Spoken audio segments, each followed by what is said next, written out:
হাজির ডিগ্রি মাদ্রাসার সহকারী অধ্যাপক আরবি মোহাম্মদ মাওলানা নুরুল ইসলাম এবং ধনবাড়ী উপজেলার সম্মানিত আমির জামাত ইসলামী বাংলা। আসসালামু আলাইকুম ওয়া রাহমাতুল্লাহ। আলহামদুলিল্লাহ রাব্বিল আলামিন। সমৃদ্ধ ধুরুদ আমরা কাজ করতে চাচ্ছি, রাজি আছেন ইনশাআল্লাহ? ونعوذ بالله من شرور أنفسنا ومن سيئات أعمالنا من يهدي الله فلا مضل له ومن يضلل فلا هادي له ونشهد أن لا إله إلا الله وحده لا شريك له وأشهد أن محمدا عبده ورسوله الذي أرسله بالحق بشيرا ونذيرا وداعيا إلى الله بإذنه وسراجا منيرا فقد قال الله تعالى في كلامه المجيد وبرهانه التوحيد أعوذ بالله من الشيطان الرجيم بسم الله الرحمن الرحيم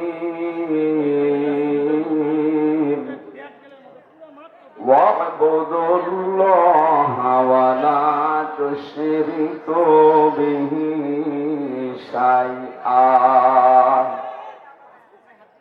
وبالوالدين إحسانا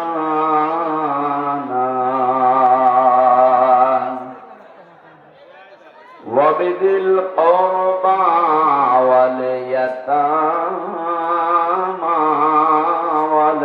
والمساكين والجار ذي القربى والجار الجنوب والصاحب بالجنب وابن السبيل وما ملكت أيمانكم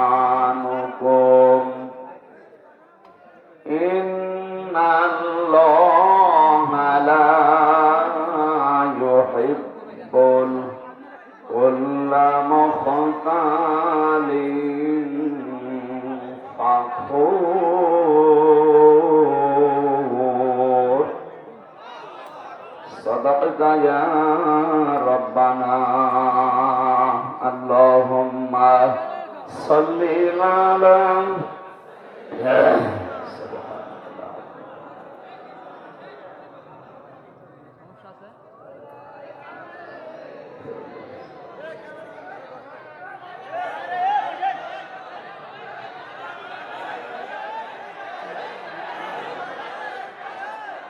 জীবনে যত প্রেম আছে কলি যায়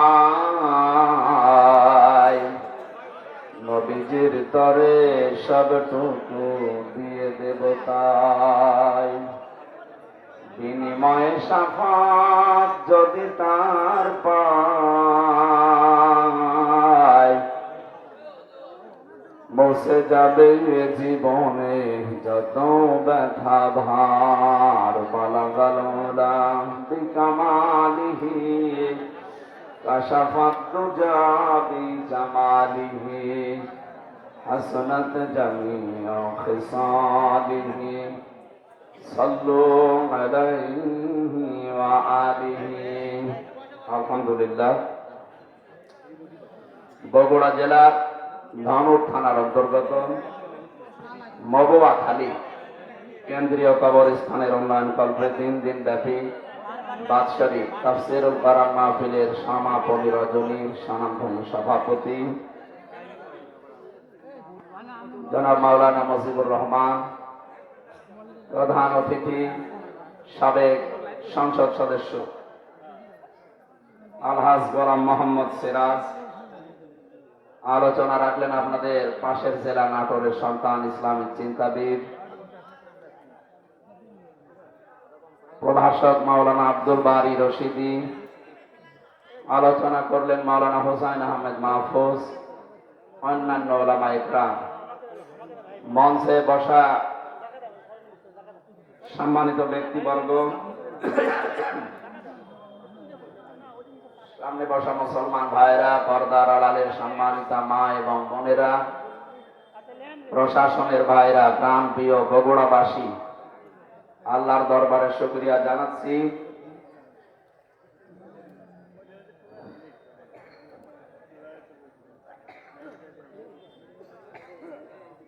যিনি কোরআনে কারীম শোনার জন্য আমাদেরকে বাড়ি থেকে পর্যন্ত নিয়ে এসেছে। আমরা ইচ্ছা করে জোর করে আসতে পারতাম না যদি আল্লাহ না চাইতেন।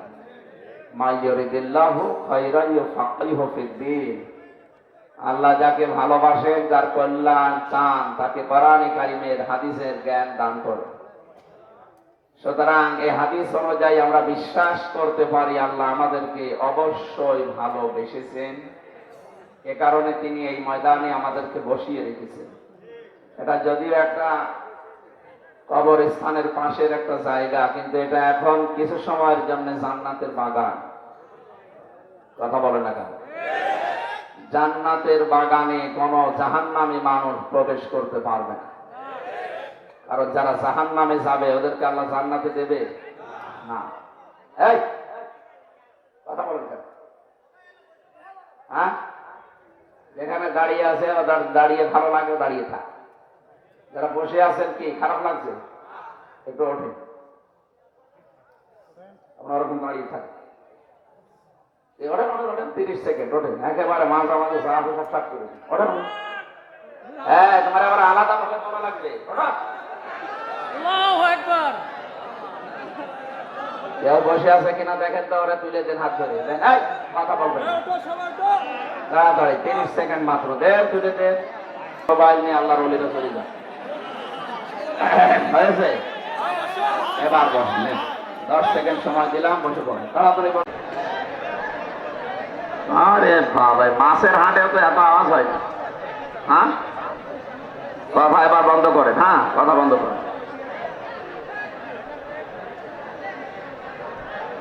একটু তাড়াতাড়ি করেন ভাই, যাদের জরুরি কথা আছে খুব তাড়াতাড়ি শেষ করেন। আমি চোখ বন্ধ করে থাকছি, তাড়াতাড়ি করেন।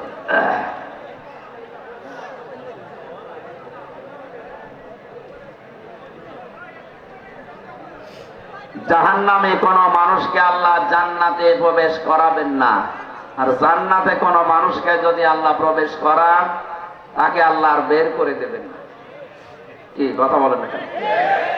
হযরত ইদ্রিস আলাইহিস সালামের জীবনী পড়েছিলাম। তো আদরের নবী ছিলেন আল্লাহ। হযরত আজরাইল আলাইহিস সালাম একবার এসেছিলেন, ডাক দিয়ে বলে আল্লাহর বান্দা, 2 নম্বরে আপনি আল্লাহর নবী, আমি সৎ মানুষ, নেককার মানুষ। আল্লাহ রাব্বুল আলামিন ভালো মানুষ, নেককার মানুষ যারা, তাদের সাথে সম্পর্ক রাখার জন্য তাকে দিয়েছেন। ইয়া আইয়ুহাল্লাযীনা আমানু ইত্তাকুল্লাহা ওয়া কুনু মা'আস সাদিকিন। ওহে যারা ইমানের দাবি করো, আমাকে ভয় করো, আর দুনিয়ায় যারা সত্যবাদী এই মানুষগুলোর সাথে থাকো। কে বলছেন বলেন তো? নবীদের চাইতে সত্যবাদী দুনিয়াতে কেউ আছে? এই জন্য আজরাইল সরাসরি এসে বলছেন, আমি এসেছি আপনার কাছে বন্ধুত্ব করব, আপনার সাথে আমি থাকতে চাই। হযরত ইদ্রিস নবীও শর্ত দিয়েছিলেন, আমি বন্ধুত্ব করতে রাজি আছি, কিন্তু আমি যার তার সাথে বন্ধুত্ব করি না। তুমি যখন আজরাইল নিজে ফেরেশতা এসেছো, আমি রাজি আছি। প্রথম শব্দ, আমি যার তার সাথে বন্ধুত্ব করি না। কেন? কারণ পৃথিবীর প্রতিটি জিনিসের প্রভাব আর একটা জায়গায় পড়ে। আপনি পচা পানি যদি এক জায়গায় রেখে দেন, ওখান থেকে আর কিছু না হোক দুর্গন্ধ আসবে। কি কথা বলেন? তা আপনি বন্ধুত্ব করার জন্য আসলেন, আপনার প্রভাব তো আমার উপরে আসবে। সবচাইতে বড় বিষয় দুনিয়াতে আলমার ও মা মান আহাব্বা, যার সাথে বন্ধুত্ব হবে কিয়ামতের দিন আল্লাহ তার সাথে তাকে তুলবে। আমি আপনার সাথে বন্ধুত্ব করতে চাই, যেহেতু ফেরেশতা আপনি নিজে আজরাইল এসেছেন, আমার কয়েকটা শর্ত আছে। এক নম্বরে আমি এখনই মরতে চাই, মরণের যন্ত্রণা যে শুনি, ওয়াজাআতে সাকরাতুল মাউতি বিল হক। এ পৃথিবীর সব কিছু উলট পালট হতে পারে, মিথ্যা হতে পারে, প্রতারণা হতে পারে, মরণের যন্ত্রণা হক, এটা সত্য। কেউ রেহাই পায়নি এখান থেকে, আমাদের নবী মুহাম্মদ রাসূলুল্লাহ পর্যন্ত রেহাই পায়নি। তিনি ঘেমে যাচ্ছিলেন বারবার। এই পৃথিবীতে মাত্র একজন মানুষের জীবন কবজ করার জন্য আজরাইল খুব সতর্ক ছিল। হাদিস পড়েছি, নবীজির কাছে যখন এসে বলেছে, হে রাসূল, আপনি যদি যেতে চান তাহলে আপনাকে নিয়ে যাব, যদি যেতে না চান, যতদিন থাকতে চান আপনি থাকতে পারবেন। বিশ্বনবী বলেছিলেন, যদি থাকতে চাই কতদিন থাকা যাবে? ফেরেশতা বলেছেন, আপনি যতদিন ইচ্ছা করবেন এই দুনিয়ায় থাকতে পারবেন। যখন মনে করবেন না আমি আর থাকতে চাই না, আমি নিজে এসে আপনাকে নিয়ে যাব। বিশ্বনবী ওই সময় বলেছিলেন, আজরাইল যদি না থাকতে চাইতে কতদিন? যতদিন ইচ্ছা, তারপরে যাওয়া লাগবে। ইচ্ছা করেন যতদিন, কিয়ামত পর্যন্ত যদি বাঁচতে চান আপনাকে আল্লাহ হায়াত বাড়িয়ে দেবে, কিন্তু আপনাকে মরা লাগবে। এইটাই ফাইনাল, যে মরা লাগবে। কুল্লু নাফসিন যায়িকাতুল মাউত, যাকে আল্লাহ বানিয়েছে তাকে মরণ দেবে, সে যে। নবীজি বললেন, আজরাইল যাওয়ায় যখন লাগবে দেরি করার দরকার নেই, আমারে নিয়ে চলো আমার সব চাইতে বড় বন্ধু আল্লাহ রাব্বুল আলামিনের কাছে। উনি শুধু হাতটা রেখেছিলেন। হযরতে আজরাইল ডাক দিয়ে বলে, হে রাসূল, আপনি কষ্ট পেয়েছেন? নবীজি বললেন, হাত সরাও। কেন? মনে হচ্ছে উহুদ পাহাড় আমার বুকের উপরে রাখলে। ফেরেশতা বলে, হে রাসূল, আজ পর্যন্ত আমি যত জীবন কবজ করেছি, এত আসানে, এত আস্তে, এত আরামে কারো জান কবজ করিনি। আমি জানি আল্লাহর পরে আপনার স্থান, এজন্য শুধু আমি হাতটা রেখেছিলাম। নবীজি বলেন, আজরাইল, এইটা যদি তোমার হাত রাখা হয়, তোমার শাস্তি কোনটা? এখনো শুরু করিনি। বিশ্বনবী ওদিন কান্নাকাটি করে বলেছিলেন, আজরাইল, মৃত্যুর যত কষ্ট আছে তুমি আমারে দিয়ে দাও।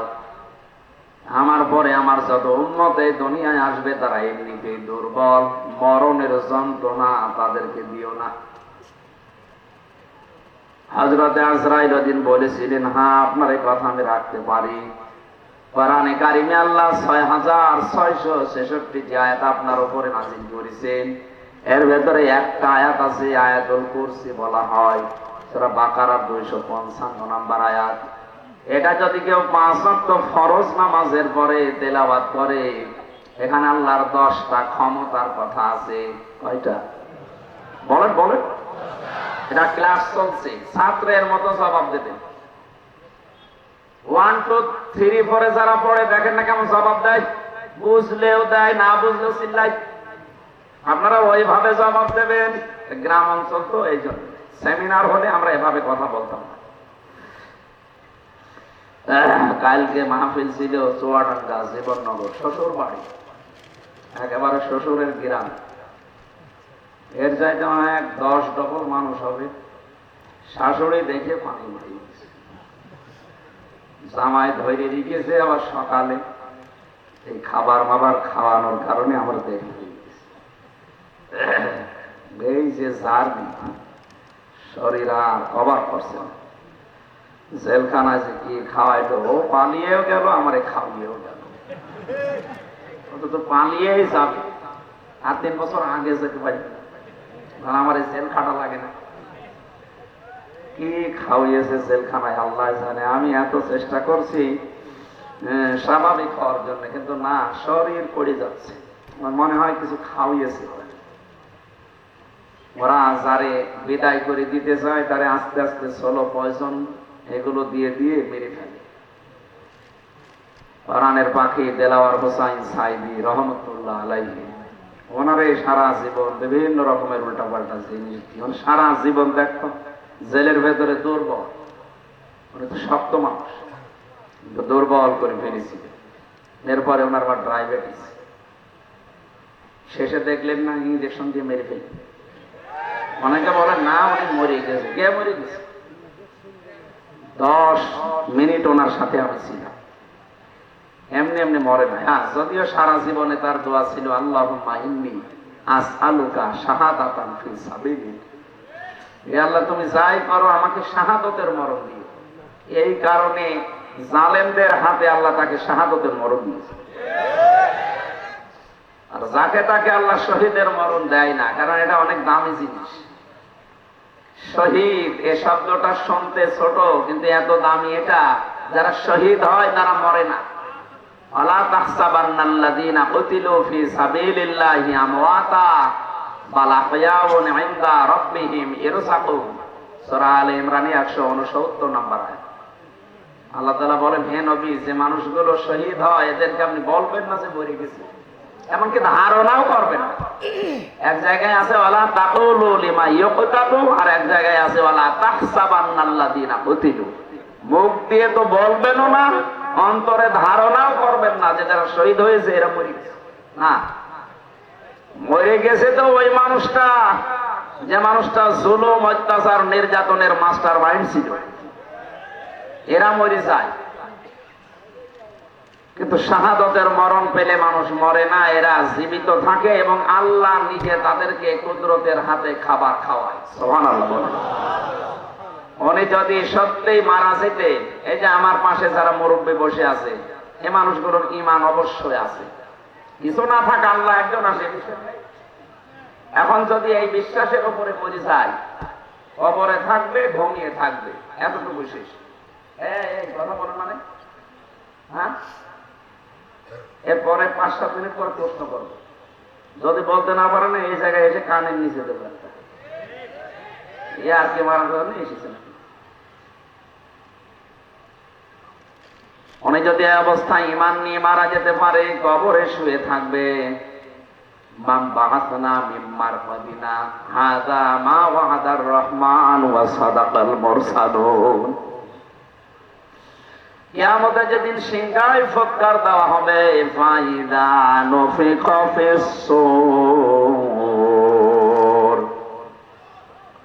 ওই ফুৎকারের সঙ্গে সঙ্গে উনি চোখ মুখ ডলতে ডলতে উঠবে আর ধমক দেবে, আমারে জাগালেন কেন, আমি তো ঘুমিয়েছিলাম।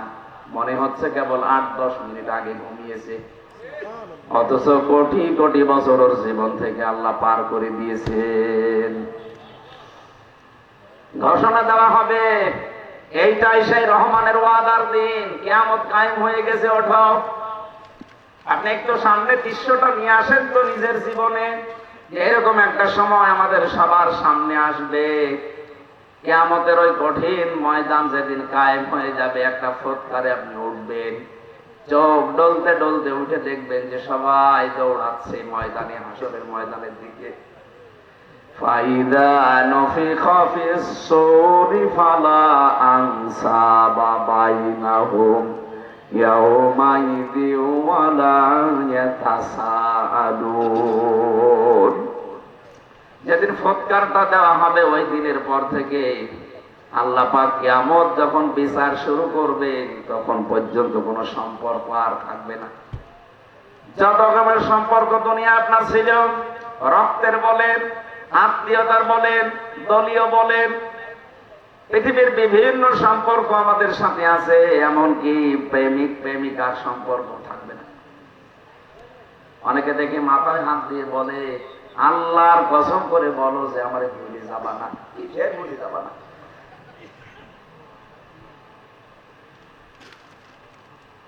যত রকমের সম্পর্ক আল্লাহ বলেন নসব আনসব, বহু বছর দিলাম, একটাও থাকবে না, সব কাট হয়ে যাবে।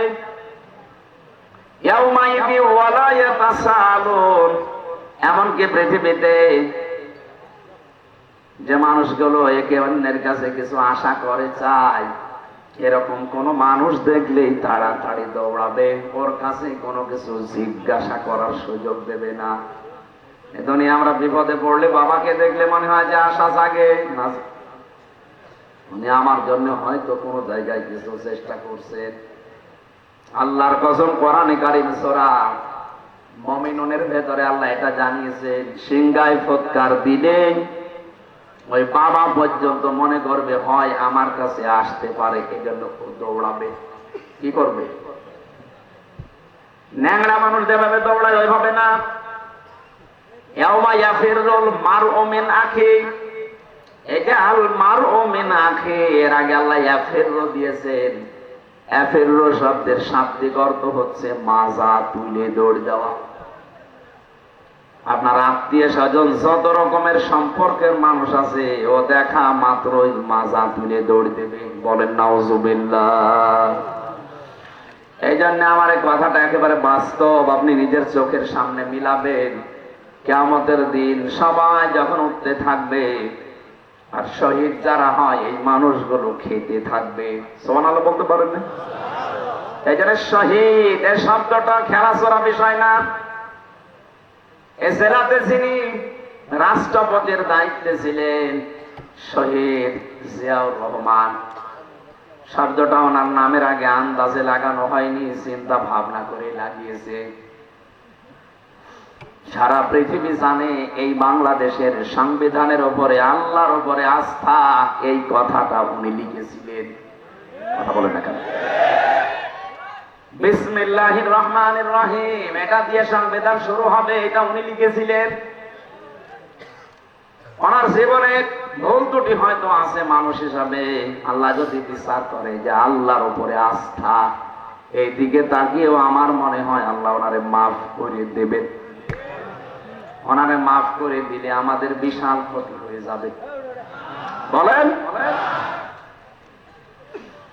আমার ভাইরা, আমি যে কথাটা তুলেছিলাম, শাহাদতের মরণে কোনো কষ্ট নেই। এজন্য আমার আল্লাহ পাক হযরতে মাওলানা দেলাওয়ার হোসাইন সাইদি রহমতুল্লাহ আলাইহি ওনাকে সাধারণভাবে জেলখানায় মরণ না দিয়ে জালেমদের হাতে শাহাদতের মরণ দিয়েছেন। কারণ এই মরণে আল্লাহ কোনো কষ্ট রাখেনি। অথচ মুহাম্মদ রাসূলুল্লাহ বলতেছে আজরাইল হাত সরাও। তাহলে যে আয়াতুল কুরসি পড়ার কথা তিনি বললেন, এটা নিজে জান কবজ করবেন, তিনি জানাচ্ছেন, হে নবী, আমি যেহেতু সবার জান কবজ করব, আমি আপনাকে এই গোপন সংবাদটা জানালাম। আপনার উম্মতেরা যদি আয়াতুল কুরসির 10টা ক্ষমতা বিশ্বাস করে পড়তে পারে, অনেকের মনে আশা জেগেছে যে আমি আয়াতুল কুরসি পড়ি। আরে ভাই না, এর ভেতরে 10টা জিনিস আল্লাহ সাজিয়ে দিয়েছেন। এই 10টা জিনিস আপনার প্র্যাকটিক্যাল লাইফে, আপনার বাস্তব জীবনে এটা থাকা লাগবে। আপনি আন্দাজে পড়ে গেলেন, একটাও আপনার জীবনে নেই না, ওইরকম আয়াতুল কুরসি হবে না। আমি বহু হিন্দুর সাথে মিশে দেখেছি, আমার রিমান্ডে অনেক হিন্দু অফিসার পেয়েছি। আমার আর কোরআনে কারিমে কেমন আয়াত, আমার মনে হয় আমার চাইতে ওরা কোরআন বেশি জানা আছে। এমন এমন আয়াত রাতের বেলা যখন পাহারা দিত রিমান্ডে, এমন এমন আয়াত এসে পড়তো, কি গো নাম মনে হচ্ছে উল্টা পাল্টা, সুব্রত বালা, দেবদুলাল, মোহন কুমার, এ নাম ধরে মুসলমান, এরা পাহারা দিত কিন্তু আয়াত পড়তো কোরআন শরীফের। ইয়া আইয়ুহাল্লাযীনা আমানু ইন্না মিন আযওয়াজিকুম ওয়া আওলাদিকুম আদুওয়াল লাকুম ফাহযারুহুম। কিভাবে পড়েন কোরআন শরীফ? আমাদের আয়াত আছে, যে যে বিষয়ের আয়াতগুলো আছে 8টা 10টা 15 20টা করে আয়াত মুখস্থ করে রিমান্ডে আমার প্রশ্ন করতো আমার এই ওয়াজ নিয়ে, যে আপনি এই ওয়াজ করেছেন এই আয়াতের সাথে, আপনি কেন এই জায়গায় এই কথা ঢুকালেন? বদরের ময়দানে এখানে 14 জন শহীদ হয়েছে, 14 জন কাফের মারা গেছে। আপনি এই জায়গায় তথ্যটা আগে না বলে পরে বললেন কেন? এগুলো ওরা আয়ত্ত করে কেন? ও মানুষগুলো দেখতাম মাঝে মাঝে আল্লাহর ভুল, আমাদের রিমান্ডে প্রশ্ন করে আর আল্লাহর ভুল, যে আল্লাহ এই কাজটা ঠিক হয়। আপনার কাছে পরামর্শ নিয়ে আল্লাহ কাজ করার সব চাইতে বেশি পেয়েছিলাম ওই যে মাটির নিচে আয়না ঘর, যেটা রিমান্ডে ওখানে নিয়ে যখন রেখে পাহারা দিত, রাত 12টার সময় একদল আসতো, অধিকাংশ হিন্দু, এসে কোরআনে কারিমের এমন এমন আয়াত থেকে প্রশ্ন জিজ্ঞাসা করে, আর ওই 1.5 মিনিট 2 মিনিট ভিডিও শোনায়। দেখেন তো এটা আপনার নাকি? হ্যাঁ। কোথায় বলেছিলেন? চুয়াডাঙ্গায়। এটা কোথায়? কুষ্টিয়ায়। এইটা নাটোরে। আমি বললাম যে 1.5 ঘন্টা কথা বলি আমি, এর আগে নেই পরে নেই, 1.5 মিনিট 2 মিনিট কোথা থেকে পান? আমরা সারাদিন বসে বসে শুনি আর দেখি কোন জায়গায় হাত লাগানো যায়। হাত লাগাবেন, হাত লাগাতে হলে আমার চাইতে আপনার আয়ত্ত বেশি থাকা লাগবে। কথা বলেন না কেন? কেউ যদি ভুল ধরতে চায়, আমার আজকের আয়াতের তাফসিরে আমার কোরআনের উপরে মাস্টার্স করা আছে। আমার মতো যারা করেছেন লেখাপড়া, তার উপরে পড়াশোনা করা লাগবে। একটা ইঞ্জিনিয়ার পাস করে 10 তলা বিল্ডিং এর প্ল্যান দিয়েছে, আর এই যে দোকানে চা খালাম, ওর যে হাল হকিকত দেখে আসলো, ওই লোক এসে যদি বল না এ প্ল্যানে ভুল হয়েছে, ওর দাঁত মুখ ফেলে ফেলা দরকার না। এই কথা বলছে না? এই লোকটা অনার্স মাস্টার্স করেছে এই বিষয়ের উপরে, এতদিন লেখাপড়া করছে, 16 বছর পড়া লাগে, 16 থেকে 18 বছর। একটা প্ল্যান দিল, আর আপনি চার দোকানদারি করছেন, লবণ ঠিক মতো দিতে পারেন না, মিষ্টি ঠিক মতো দিতে পারেন না, আর আপনি ভুল ধরছেন এই প্ল্যানে। আমার যে মানুষগুলো ভুল ধরছে, অবস্থা কিন্তু ওদের ওই রকমই ছিল। ওরা কিছু কিছু সাবজেক্টের উপরে আয়াতগুলো হাদিসগুলো আয়ত্ত করে করে কি করে ভুল ধরা যায় সেই চিন্তা ছিল। এভাবে যদি 16 বছর 18 বছর কোরআনের উপরে পড়াশোনা করে ভুল ধরা লাগতো, তাহলে আর ভুল হতো না। এমনকি আল্লাহর ভুল ধরে। আমি আকিজ গ্রুপে চাকরি করতাম ওই সময়, তাদের খতিব ছিলাম। আপনারা অনেকে জানেন জানেন না, আকিজের বড় ছেলে যিনি এখন ডাক্তার মহিউদ্দিন, ওনার 4টা স্ত্রী। বিয়ে করা তো জায়েজ নেই, দেখেছেন? একটা জায়েজ জিনিস, হালাল, এটা নিয়ে কত সমস্যা, কেউ ভয়ে কথা বলছে না। আরে আশ্চর্য রে! আল্লাহ তাআলা কোরআনে কারিমে বিয়ের কথা শুরু করেছেন 2 বউ দিয়ে, ফানকিহু,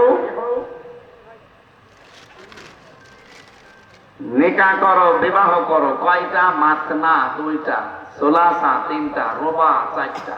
আল্লাহ কি 1 দিয়ে শুরু করেছেন না 2 দিয়ে? তাহলে বউ 2টা থাকলে ভালো। যদিও আমাদের এই দেশের সামাজিক পারিবারিক যে অবস্থা, এটা এই দেশের মানুষ মেনে নেয় না। আমি বিশ্বের বহু মুসলিম দেশে ঘুরেছি, ওই সমস্ত দেশে শরীর চলে না 3-4টি বউ। আমি যে ড্রাইভার নিয়ে যেতাম মদিনায়, ও আমার চাইতে চিকন, ঠেলা দিয়ে পড়ে যাবে, অথচ 4টি বউ গাড়ি চালায়।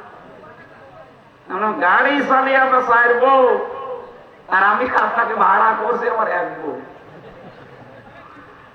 আপনাদের দেশের, ওনার ভাষা দিয়ে আমার বলছিল, আপনার দেশে ওই চলে, আমাদের এই দেশে এরকম। তা আমি ওনারে যাই জিজ্ঞাসা করলাম যে ভাই, আপনি একটা হিন্দু মানুষ, আপনি ভুল ধরলেন আমার স্যারের যে উনি 4 বিয়ে করেছে। উনি আমার লজিক দিচ্ছে, একটা পুরুষ মানুষ যদি 4টা বিয়ে করতে পারে, একটা মহিলা কেন 4 বিয়ে করতে পারবে না? মহিলা পারবে না কারণ এক মহিলার পেটে যদি 4 জনের বীর্য যায়, আর সন্তান যদি হয়, তো কারে বাপ বলে ডাকবে? এটা তো আমি বললাম, আমার জবাব দিচ্ছে আরেকটা, হ্যাঁ বাপ বলে ডাকার সিস্টেম আছে, সন্তান হবার পরে ডিএনএ টেস্ট করবে। এইভাবে বলছে যে ডিএনএ টেস্ট করে দেখবে যে এটা কোন কার জিনিস, সেটার বাবা বলবে। এটা তো যুক্তি ঠিক আছে, কিন্তু এই যে একটা জন্ম দিলে না 1 বাবার হয়, 4টা দিলে তো জারজ হয়ে যাবে। কোরআনে কারিমের যে আয়াতগুলো, ওরা আমাদের চাইতে, আমরা তো খালি পড়ছি, এই যে 10টা ক্ষমতার কথা বলছি এমনি না, আমরা পড়ছি ওই মানুষগুলো এই 10টা ক্ষমতা জেনে পড়তো, কিন্তু বিশ্বাস করতো না। আল্লাহ যে সব কিছুর উপরে ক্ষমতা রাখে এটাও বিশ্বাস করে না, কিন্তু আল্লাহর ক্ষমতা আছে এটাও পড়ে। আল্লাহু লা ইলাহা ইল্লা হুয়াল হাইয়ুল কাইয়্যুম, তিনি চিরঞ্জীব, তিনি চিরস্থায়ী। লা তাখুযুহু সিনাতুন ওয়ালা নাওম, তিনি ঘুমান্ত না, ঘুমের ঝিমকিও তার আসে না। এ পর্যন্ত ওরা পড়ে। তো এর ভেতরে চারটা ক্ষমতার কথা অলরেডি চলে গেছে। সুবহানাল্লাহ বলতে পারেন না? কয়টা?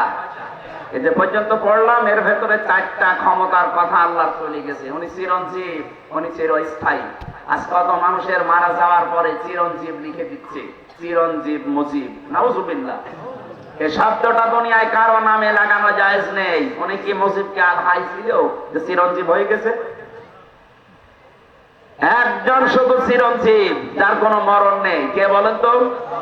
আরো জোরে বলেন।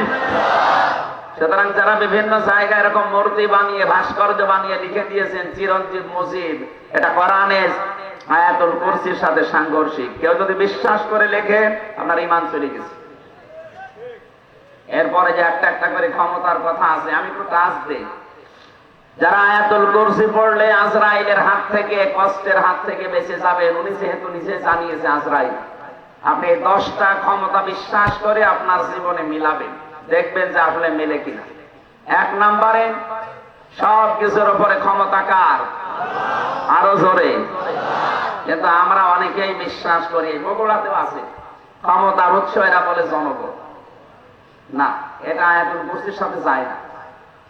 আপনি যদি এই বিশ্বাস করে থাকেন যে ক্ষমতার উৎস জনগণ, আর আপনি আয়াতুল কুরসি পড়েন, আপনার কথার সাথে আপনার বিশ্বাসের মিল নেই। এক কথা বলে থাকেন না, আজরাইলের এই কষ্টের হাত থেকে আপনি বাঁচতে পারবেন? বলেন বলেন। আরে ভাই, আপনাকে আমি বাঁচাতে চাই। আপনারও কবরে যাওয়া লাগবে, আমারও ওই মরণের সামনে সামনে যন্ত্রণা আসতেছে। এটা তো আমি বানিয়ে বলছি না। সূরা নাহাল 14 নম্বর পারা, 9 নম্বর পৃষ্ঠা, 9 নম্বর লাইনের 32 নম্বর আয়াতের তাফসীর বাড়িয়ে মিলাবেন। মরণের বিছানায় যখন আছাড় দিয়ে পড়বেন, আল্লাহ তাআলা বলেন, আল্লাযীনা তাতাওয়াফফাহুমুল মালাইকাতু তাজ্জিবিনা ইয়াকুলুনা সালামুন আলাইকুম উদখুলুল জান্নাতা বিমা কুনতুম তা'মালুন। বলেন আল্লাহু আকবার। এখানে আলেম যারা আছে তাদেরকে বলছি, এবার এখানে কয়েকটা গুরুত্বপূর্ণ শব্দ আমি পড়লাম। 1 নম্বরে তাজ্জিবিনা। আল্লাহ পাক বলেন, হামজা যখন বিছানায় পড়বে, আছাড় দিয়ে মউতের ওই বিছানায়, ফেরেশতারা আগে আসবে।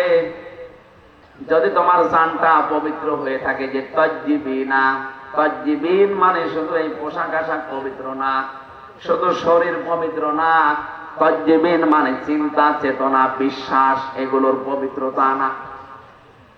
আপনি পবিত্র হতে হলে আপনার চিন্তা পরিষ্কার করা লাগবে, আপনার ভাবনা, আপনার বিশ্বাস, আপনার আকীদা, আপনার কর্মজীবন, আপনার ব্যবসা বাণিজ্য, অর্থনীতি, এগুলো পবিত্র করা লাগবে, পরিষ্কার করা লাগবে, সাফ করা লাগবে। অথচ আজ আমরা পোশাকের পবিত্রতার জন্য, শরীরের পবিত্রতার জন্য, সাফ করার জন্য যত ব্যস্ত, আমাদের বিশ্বাস এবং আকীদা পরিষ্কারের জন্য অত ব্যস্ত না। কথা বুঝতেছে? আমি আস্তে আস্তে ডোজ নিয়ে যাচ্ছি। যখন আপনি পড়ে যাবেন বিছানায়, আপনার বিশ্বাস, আপনার আকীদা, আপনার চিন্তা চেতনা যদি পরিষ্কার থাকে, ফেরেশতারা না এটা পবিত্র আছে, তখন বলবে সালামুন আলাইকুম, তোমাদের উপরে আল্লাহর শান্তি। উদখুলুল জান্নাহ, ওই যে জান্নাত দেখা যাচ্ছে, প্রবেশ করো। জোরে বলেন সুবহানাল্লাহ। আমাদের জীবনে এরকম একটা মুহূর্ত আসুক, আমরা চাই না? বলেন বলেন। এখানে আয়াতুল কুরসি পড়লে আজরাইল আর কিছু বলবে না, বিষয়টা এমন না। 10টা ক্ষমতা বিশ্বাস করে তারপরে পড়া লাগবে। আল্লাহ আমাদেরকে এইভাবে পড়ে আজরাইলের হাত থেকে বেঁচে যাওয়ার তৌফিক দেন। বলেন আমিন। হযরতে ইদ্রিস নবী বলেছিলেন, ফেরেশতা, আমি মরতে চাই। আমি শুনেছি যে সব কিছু মিথ্যা হলেও মরণের যন্ত্রণা মিথ্যা না। আপনি আমারে দেখান, আমারে মেরে ফেলেন, কেমন কষ্ট লাগে আমি দেখবো, এরপরে আবার আমারে জীবিত করে দেবেন, কারণ জান কবজ করার দায়িত্ব তো আপনার। ঠিক আছে। 2 নম্বর শর্ত আমার, আপনি বলেছিলেন জান্নাত জাহান্নাম এগুলো আমি আল্লাহর কাছ থেকে জানি। জান্নাত জাহান্নাম আছে, জাহান্নামে কেমন করে আল্লাহ শাস্তি দেয় ওই শাস্তিটা আমি চোখে দেখবো, আমারে দেন, জাহান্নামের ভেতরে দিয়ে দেন, আমি দেখিয়ে তারপরে আপনি আমারে আবার বের করে দেবেন। ঠিক আছে, জান্নাতের ভেতরে কি শান্তি আছে, কি আরাম আছে, কি আনন্দ আছে, এগুলো আমি দেখবো। এই নিয়ামত এগুলো দেখা শেষ হয়ে গেলে আপনি আমারে আবার বের করে দেবেন। ঠিক আছে, মরণের যন্ত্রণার এই কথা বলার পর ফেরেশতা আজরাইল আল্লাহকে বলেছিলেন, রব্বুল আলামিন গিয়েছিলাম তো ভালো জায়গায় নবী মনে করে, কিন্তু এই লোকটা তো ভেজাল, ও মরতে চায়। আল্লাহ পাক বলেন, আমার বান্দা যখন আকাঙ্ক্ষা করেছে, ঠিক আছে কাজ করো। মেরে ফেললেন, আবার জীবিত করে দিলেন। আমি তাফসীরের ভাষায় হাদিসটা পড়তে গিয়ে দেখেছি, এই যে হযরতে ইদ্রিস নবী কিন্তু শক করে মৃত্যুবরণ করেছিলেন। কি করি বলেন বলেন, শকের মরণ কেমন হয় দেখি, মৃত্যুর যন্ত্রণাটা। হযরতে ইদ্রিস নবী পরবর্তীতে দুনিয়ার মানুষকে জানিয়েছে, তোমরা জানো এই যে শক করে যে মরতে গেলাম, শকের এই মরণে কেমন কষ্ট হয়েছে। জীবিত ছাগলকে জিন্দা অবস্থায় চামড়া খুলে লবণ দিলে যেরকম লাগে, আমার ওই রকম লাগছিল। ও বগুড়াবাসী, শকের মরণে যদি এই হয়, আমরা যারা মরতে রাজি না তাদের কিছুই হবে না। তারপরে তো তিনি একজন নবী। ঠিক আছে, আপনি আমারে নিয়ে চলেন জাহান্নামে। জাহান্নাম আমি দেখতে চাই কেমন করে আল্লাহ শাস্তি দিচ্ছে। দেখালেন জাহান্নাম গরু গরু করে আবার বের করে নিয়ে আসলেন, নিয়ে যান আমারে জান্নাতে। জান্নাতের ভেতরে প্রবেশ করিয়ে সব দেখাচ্ছে, সব শেষ হয়ে গেছে। বসে কি এবার চলেন। হযরত ইদ্রিস নবী ডাক দিয়ে বলে, আল্লাহর ফেরেশতা চলে যাও। আমি যাব না। কেন? কারণ আমি আল্লাহর বাণী এটা জানি, খালিদিনা ফিহা লা ইয়াবগুনা আনহা ওয়ালা। কোন মানুষ যদি জান্নাতে একবার যেতে পারে, আল্লাহ কোনদিন তাকে বের করে দেবে না, আর সে বের হতেও চাইবে না। আল্লাহ যখন বলেছে যে বের করে দেবে না, আমি তো চাই না বের হতে, তুমি ডিস্টার্ব করো কেন, চলে যাও। আজরাইল আলাইহিস সালাম বলছে, আল্লাহ তোমার নবী ইদ্রিস তো খুব চালাক। আল্লাহ বলেন, ফিরে আসো, আমার নবী ইদ্রিসের কপালে আমি এইটাই লিখেছিলাম। বলেন সুবহানাল্লাহ। আমি শুধু আলহামদুলিল্লাহ সুবহানাল্লাহ বলার জন্য আপনাকে এখানে বসিয়ে রেখেছি তা না। এখানে শিক্ষা কি পেলাম, হযরত ইদ্রিস নবী কিন্তু যে কোনো কায়দায় জান্নাতে গিয়েছে। কথা বলে না কেন? ওনাকে আল্লাহ বের করে দিয়েছে, আর উনি বের হতে চাচ্ছে। নবীজির কথা অনুযায়ী এটা যদি জান্নাতের বাগান হয়, বিশ্বাস আমাদের আছে না নেই? তাহলে এখান থেকে আমার আল্লাহ আপনাকে বের করে দিচ্ছে, আপনি বের হয়ে যাবেন। এখন যেটা চলে যাবে মনে হবে ও জান্নাত ভালো লাগছে না, এবার যান চলে যান, ওই যে চলে যাচ্ছে না, আপনি জাহান্নামে যাবেন, জান্নাত ভালো লাগছে না, চলে যান। যারা এই ময়দানে এসে সত্যি জান্নাত মনে করে আমরা বসে আছি, যদিও জান্নাতের ভেতরে এরকম পচা লাইট থাকবে না, এরকম লাইট থাকবে, কয়েকটা সামিয়ানা দিয়ে ঘিরে দেবে নাকি। হাদিস হচ্ছে যাকে সর্বনিম্ন জান্নাত দেওয়া হবে তামাম দুনিয়ার 10 দুনিয়ার সমান। আজ যারা জমি জায়গা হয় না, খালি মানুষের আত্মসাৎ করে, তাদের কত জমি লাগবে, এরকম দুনিয়া 10টা বানিয়ে দেবে। জোরে বলেন আল্লাহু আকবার। এই জন্য আল্লাহ রসুলের প্রতি যাদের বিশ্বাস আছে, এ দুনিয়া তাদের কাছে তুচ্ছ মনে হয়। আমরা হয়তো ওই পর্যায়ে পৌঁছাতে পারিনি, তাই যার হালকা পাতলাও পৌঁছিয়ে গেছে, শুধু বাংলাদেশ না তামাম দুনিয়াও তার কাছে মশার ঠ্যাঙের মতো মনে হয়। কারণ তামাম দুনিয়া না, এরকম 10টা দুনিয়া আল্লাহ তার ইমানের কারণে তাকে জান্নাতে দান করবেন। আল্লাহ যেন আমাদের এরকম একটা পরিবেশ দেন, বলেন আমিন। দরুদ আর সালাম পাঠ করার মাধ্যমে আমরা কোরআনে কারিমের একটা আয়াত পড়েছি, সূরা নিসা। কোন সূরা? আজকের আলোচনার বিষয় হচ্ছে অধিকার। এই জিনিস থেকে আমরা প্রায় 53 বছরই কম বেশি বঞ্চিত আছি। অধিকার থেকে আমরা বঞ্চিত না? হযরতে মুআজ ইবনে জাবাল রাদিয়াল্লাহু তাআলা আনহু ইয়ামেনের গভর্নর হয়ে তাকে যখন আল্লাহর নবী পাঠাচ্ছিলেন, ডাক দিয়ে বললেন, মুআজ, আল্লাহর উপরে তোমার যে অধিকার, তোমার উপরে যে আল্লাহর অধিকার তুমি কি জানো? বলছে, না, আপনি ভালো জানেন। নবীজি বললেন, তোমার উপরে আল্লাহর হক হচ্ছে তুমি আল্লাহর একনিষ্ঠ ভাবে গোলামি করবে, ইবাদত করবে। আর আল্লাহ পাক তোমার উপরে, তোমার আল্লাহর উপরে হক হচ্ছে আল্লাহ পাক দয়া করে তোমারে মাফ করে জান্নাতে দিয়ে দেবে। এজন্য আমার উপরে আল্লাহর কিছু হক আছে। মাওলানা আব্দুল বারী সাহেব বলল, হয়তো আমি একটু আঁচ পেয়েছিলাম, একটু ঘুমিয়েছিলাম, যখন উঠলাম দেখলাম এই আয়াতগুলো পড়ছিল। বাবার স্ফলিঙ্গ দিয়ে দ্রুত গতিতে যে পানিটা বের হয়ে যায় না পাক পানি দিয়ে, মায়ের রেহেমের ভেতরে আল্লাহ পাক মানুষকে আস্তে আস্তে তৈরি করতে থাকেন। সুম্মা খালাকনান নুতফাতা আলাকাতান ফাখালাকনাল আলাকাতা মুদগাতান ফাখালাকনাল মুদগাতা ইযামা ফাকাসাউনাল ইযামা লাহমা। যারা বলেন সুবহানাল্লাহ। আল্লাহ পাক বলেন, এই যে নুতফা, মুদগা, আলাক আস্তে আস্তে করে রূপান্তর করি 40 দিনে 40 দিনে 40 দিনে। আলাক শব্দের শাব্দিক অর্থ হচ্ছে যোগ। কি বললাম? এই যে পানির নিচে যেগুলো থাকে মানুষের শরীরের সাথে লেগে যায়, মায়ের জরায়ের ভেতরে দেওয়ালের সাথে ঠিক 40 দিন আমরা এইভাবে যোগের মতো ঝুলেছিলাম। এখান থেকে আস্তে আস্তে চর্বি, চামড়া, গোশত এগুলো দিয়ে দিয়ে আমার আল্লাহ মানুষ বানিয়েছেন। রক্তের প্রবাহমান ধারা তৈরি করেছেন শরীরের ভেতরে, একটা আলাদা আকৃতি দিয়েছেন আমাদেরকে তিনি নিজে। এই যে ফেরেশতাদের দেখতে পাচ্ছেন এই বডিটা, এটা ফেরেশতারা বানিয়েছে। আর এই যে আকৃতি যেটা মুখ, এর ভেতরে আল্লাহ 5টা ইন্দ্রিয় শক্তি দিয়ে আল্লাহ নিজে বানিয়েছেন। বলেন সুবহানাল্লাহ। এ মাথার ভেতরে জিনিস আছে কয়টা? বলেন বলেন। চিন্তা আসে কোন জায়গা থেকে? মাথা থেকে। বলেন না কেন? শোনেন আপনি কি দিয়ে? কান দিয়ে। কথা বলেন, নিঃশ্বাস নিচ্ছেন,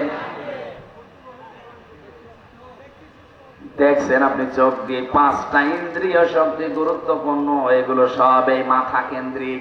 আল্লাহ এজন্য নিজে এটা তার হাত দিয়ে বানিয়েছেন। লাকাদ খালাকনাল ইনসানা ফি আহসানি তাকওয়িম। অবশ্যই আমি সব চাইতে সুন্দর আকৃতি দিয়ে বানিয়েছি মানুষকে। কে বলছেন? আরো জোরে বলেন। এত সুন্দর করে আমি মানুষ বানালাম। পৃথিবীর একটাই সৃষ্টি, এই যে কাবা শরীফ, যদিও কালো গিলাপ দিয়ে ঢেকে রাখা আছে। দুনিয়ায় কত কিছু তো কালো দেখি আমরা।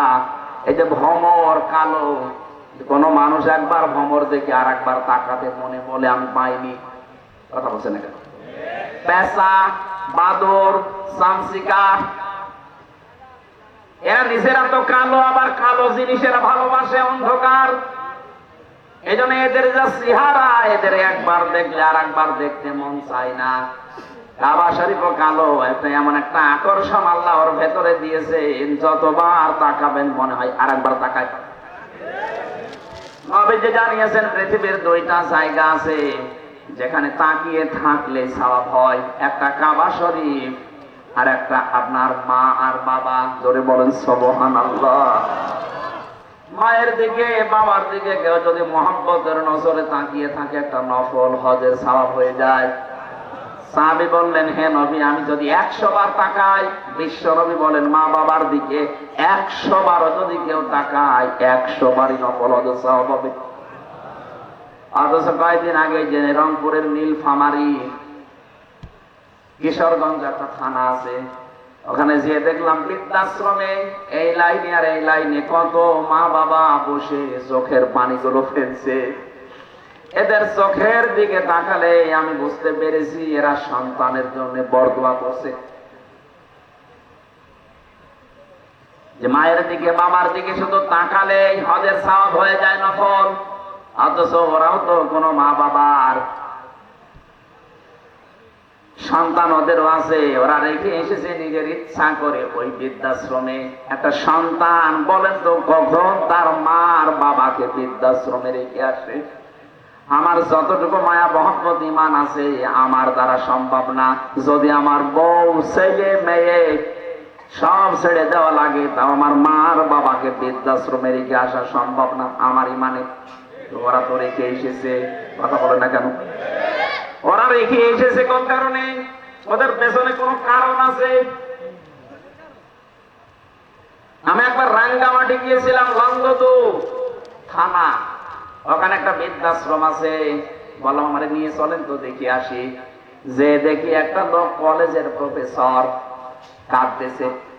কি আপনি কি হয়েছে? বলছে আমার মা। আর মায়ের কাছে একটু দাঁড়ালাম, দেখি কি বলে। মৃত্যু সজ্জায় ডাক দিয়ে বলছে, ওই আমার সন্তান, আমি যখন মারা যাব আমার মাথার উপরে যে ফ্যান ঘুরছে এই ফ্যানটা তুই পাল্টিয়ে দিবি, নতুন ফ্যান লাগিয়ে দেবি আমি মরে গেলে। ছেলে কৌতূহল নিয়ে বলছে, মা তুমি তো মরেই যাবে, মরে গেলে আবার ফ্যান কি হবে? মা বলছে দরকার আছে, কারণ তুই আমার সাথে যা করলি আমার মন ডেকে বলছে তোর সন্তানও তোকে এখানে কিছুদিন পরে রেখে যাবে। কথা বলেন না কেন? এটা গতকালকে পেপারে এসেছে, ঢাকা বিশ্ববিদ্যালয়ের একজন অধ্যাপক, দুইটা ছেলে একটা মেয়ে, একটা আমেরিকায় থাকে, একটা লন্ডনে থাকে, আর একটা অস্ট্রেলিয়ায় থাকে। তিনজনই প্রতিষ্ঠিত। ওর বউ মারা গেছে।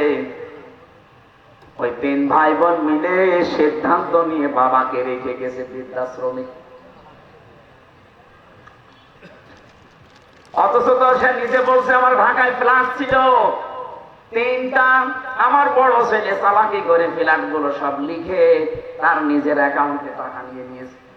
আজ আমার যেহেতু কিছু নেই, মেয়েটা আছে অস্ট্রেলিয়ায়,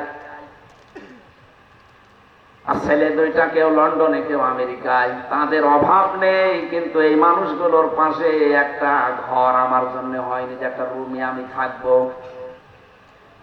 যেই কয়টা ছেলে আর মেয়ে এরা আমাকে এদের বর কারণে শেষ পর্যন্ত এই বৃদ্ধাশ্রমে রেখে গেছে। 3 বছর পরে পরে নাকি একটা চিঠি লিখে বাবার কাছে। অথচ লোকটা ঢাকা বিশ্ববিদ্যালয়ের শিক্ষক ছিল। অনেক দেখলাম কথা বলতে বলতে মরে গেল। লোকটা আও মাও করে কাঁদছে। আমারে বলছে, হুজুর আপনি দাঁড়িয়ে আছেন দেখলেন, আপনি আমার উপরে আবার খারাপ ধারণা করেন না। এই দোষ আমার না, এই দোষ আমার বোর। আমার দুইটা ছেলে মেয়ে আছে, তাদের দিকে তাকিয়ে আমার বউকে আমি তালাকও দিতে পারি না। আজ 3 মাস আগে আমি এখানে রেখে গিয়েছিলাম আমার মাকে। তারে নিয়ে বড় ঝামেলায় পড়েছিলাম। বারবার আমার বউ আমার তাকিদ দেয় যে এই বুড়ি যদি থাকে আমি তোমার ভাত আর খাবো না। কি করবো? ছেলে মেয়ের দিকে তাকিয়ে বাধ্য হয়ে মাকে রেখে গিয়েছিলাম এখানে। বাবা আমার এই ছোটবেলায় মারা গেছে। আমি একটা কলেজের অধ্যাপক, অথচ এখন কি হয়ে গেল দুনিয়া থেকে আমার আর নাম ধরে ডাকার মতো কেউ নেই। বগুড়াবাসী, আমি শুধু আবেগ নিয়ে বলছি তা না, আমি বাস্তবে দেখতে পাচ্ছি।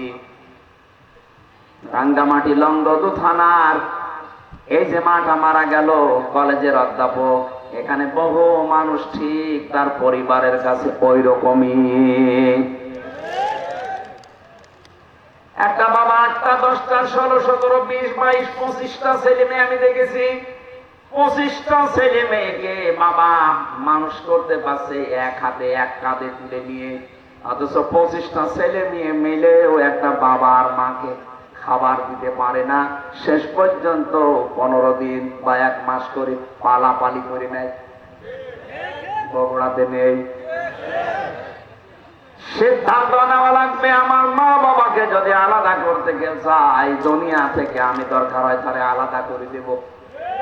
সম্মানিতা মা বোনেরা, আমি নিজে স্বামী, আল্লাহর কসম করে বলছি, আমি সহ যত স্বামী এখানে বসে আছে, কোন স্বামী কিন্তু মন থেকে চাই না যে আমার বিয়ের পরে আমার মা বাবা আলাদা হয়ে যাক।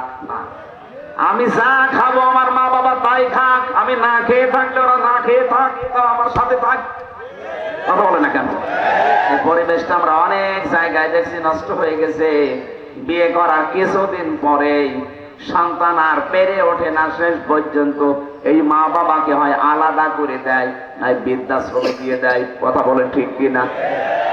এই ছেলেটার পেছনে যে সবচাইতে বেশি ভূমিকা পালন করেছে এটা তার বউ। আর এই বউকে কোট বুদ্ধি দেয় ওখান থেকে এই বউর মা আর ওর বড় বোন।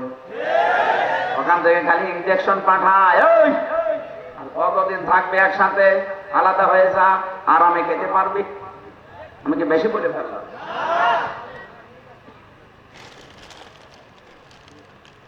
আল্লাহ রাব্বুল আলামিন বলেন, এত কষ্ট স্বীকার করে করে তোর মা তোকে পেটে বহন করে চামড়া গোশত চর্বি দিয়ে যখন একটা আকৃতি তোকে বানিয়ে দিলাম, এই মানুষটাকে আমি আল্লাহ আস্তে করে মায়ের পেট থেকে বের করে নিয়ে আসলাম। আল্লাহু আখরাজাকুম মিন বুতুনি উম্মাহাতিকুম, মায়ের পেট থেকে আস্তে করে বের করার দায়িত্ব আমার। এই দায়িত্বটা এখন ডাক্তাররা পালন করছে, আল্লাহর উপরে এখন আর নেই। কথা বলেন না কেন? আজ 100টার প্রায় 95টা সিজার ছাড়া হচ্ছে না। প্রশ্ন আসতে পারে, তাহলে আপনারা কেন এই স্টেজে যারা বসে আছে এদের কি মা ছিল না, নাকি আকাশ থেকে পড়ে? এই কথা বলছে না, এদের মাকে তো সিজার করা লাগে নাই, অথচ আমাদেরটা এখন করা লাগছে। অধিকাংশ মানুষের মেয়েদের ভরসাই হয়ে গেছে না, হবে না, সিজার করাই লাগবে। আল্লাহ বলছেন, ঠিক আছে তোর দায়িত্ব আমি ছেড়ে দিলাম, যা তোর ওই হাইব্রিড বাচ্চা আমি কেটেই বের করব। কথা বলেন না কেন? রব্বুল আলামিন বলেন, আমি যখন আস্তে করে দুনিয়া থেকে নিয়ে আসলাম, কি অবস্থায় তুই ছিলি জানিস? লা তা'লামুনা শাইআ, কিচ্ছু বলতে পারতিস না, শুধু ট্যা করে কান্না ছাড়া তোর কোনো ভাষাও ছিল না, আওয়াজও ছিল না। বিজ্ঞান এখন প্রমাণ করছে এই কষ্টটা নিয়ে, এখানে কম্পিউটার সব দেখা যায়। একটা মানুষ সর্বোচ্চ কষ্ট সহ্য করতে পারে 45 ইউনিট। কত? পৃথিবীর প্রতিটি জিনিস পরিমাপ করার যন্ত্র আছে। এই যে প্যান্ডেলটা, এটা কতটুকু, এটা পরিমাপ করার জন্য একটা অস্ত্র আছে না, ফিতা আছে, ফিতা। আপনি কাউকে দেন, সেই ফিতা দিয়ে মাপ দিয়ে বলতে পারবে এটা কতটুকু। আপনি যদি এরকম চাউল নিয়ে এসে বলেন যে মেপে দেন, দাড়ি পাল্লা আছে, কথা বলেন না কেন? এটা পানির বোতল আছে, এটা লিটার, সিসি, কেজি দিয়ে মাপা হয়। পৃথিবীর প্রতিটি জিনিস মাপ করার জন্য আলাদা আলাদা যন্ত্র আছে। আল্লাহ পাক বলেন, তোর মা তোকে দুনিয়ায় আনতে যে কষ্টটা পেয়েছে, ডেলিভারির কষ্ট, এইটার জন্য একটা পরিমাপের যন্ত্র আছে। এই কষ্টটা পরিমাণ হচ্ছে 45 ইউনিট। এর বেশি হলে পুরুষ মানুষ মারা যাবে। কিন্তু একটা মা দুনিয়ার ময়দানে সন্তানের মুখ দেখতে হলে 57 ইউনিট কষ্ট সহ্য করা লাগে। কত? 45 থেকে 57। আপনি টের পাচ্ছেন? রব্বুল আলামিন বলেন, আস্তে আস্তে যখন তোকে এভাবে নিয়ে এসে কথা বলা শিখালাম, খাওয়ালাম, এভাবে হামসা বানালাম, তোর প্রতি আমার কিছু দায়িত্ব আছে। আমি তোকে যা যা দেওয়ার সব দিয়ে দিয়েছি। এখন তোর উপরে আমি আল্লাহ কিছু চাই, চাই এইটা, ওয়াবুদুল্লাহ, তোরা আমার ইবাদত করবি। আর ইবাদতটা কি, এইটাই আমরা অনেকে জানিও না, মানিও না। অনেকে মনে মনে ভাবে না, আবার জেনে ফেললে আবার কাজ করা লাগবে, জানি না তাই মানি না, ভালো আছি না। একটা সাফ কথা শুনি, ইসলামের কোন নিয়ম নীতি যদি আপনি জানেন কিন্তু মানেন না, তাহলে আপনার একটা গুনাহ হবে। কয়টা? আর ইসলামের কোন নিয়ম আপনি জানেনও না, মানেনও না, আপনার ডবল গুনাহ হবে। কেন বলেন? কারণ আপনি জানাও ফরজ, মানাও ফরজ। জানার ফরজ আপনার আদায় হয়েছে, মানার ফরজ আদায় হয়নি, এজন্য গুনাহ হবে কয়টা? এটা আপনি জানেনও না, মানেনও না। আপনার জানার ফরজ যেহেতু আদায় হয়নি, মানার ফরজও আদায় হয়নি। এজন্য যারা বলে জানার নাম ইসলাম না, মানার না ইসলাম, এটা একটা শয়তানি। আপনি না জানলে মানবেন কি করে? এলাকায় বহু মানুষ আছে সুদ খায় কিন্তু জানে না, এই ধান্দায় মনে মনে ভাবে আল্লাহর কাছে আমি বলবো, আল্লাহ আমি জানতাম না। কথা বলছেন না? এই যে যারা টাকা ছেড়ে রাখেন, 1000 টাকা ছেড়ে দেয়, 1 মাস পরে 1200 টাকা করে নেয়, এটা যে সুদ হয় অনেকে জানে না। না, আপনি বলবেন যে আমি জানি না। এই যতদিন বলবেন যে আমি জানতাম না, ততদিন আপনার অসুবিধা নেই। কিন্তু যেই বলবেন আমি জানতাম, তিনি জেনে করলেন কেন? এই ধারণা আমাদের ছিল যে জানতাম না তাই আল্লাহকে বলবো আমি জানি না তাই মানি না। না, আপনার গোনা হবে ডবল। আপনি জানেন না কেন? আমি কি জেনে এসেছি, আমার জানা লেগেছে। এই কথা বলছেন না কেন? এই এলাকায় হয়তো এই গোনা এখনো আরম্ভ হয়নি। এই যে টাকা ছেড়ে রাখে, টাকা আসে, কিন্তু অনেক জেলায় এটা আছে। এই এলাকায় যারা এই কাজ করছেন, টাকা ছেড়ে রাখেন আর টাকা আসে, এটা প্রকাশ্য সুদ। মায়ের সাথে জেনা করার মতো গোনা করছেন আপনি।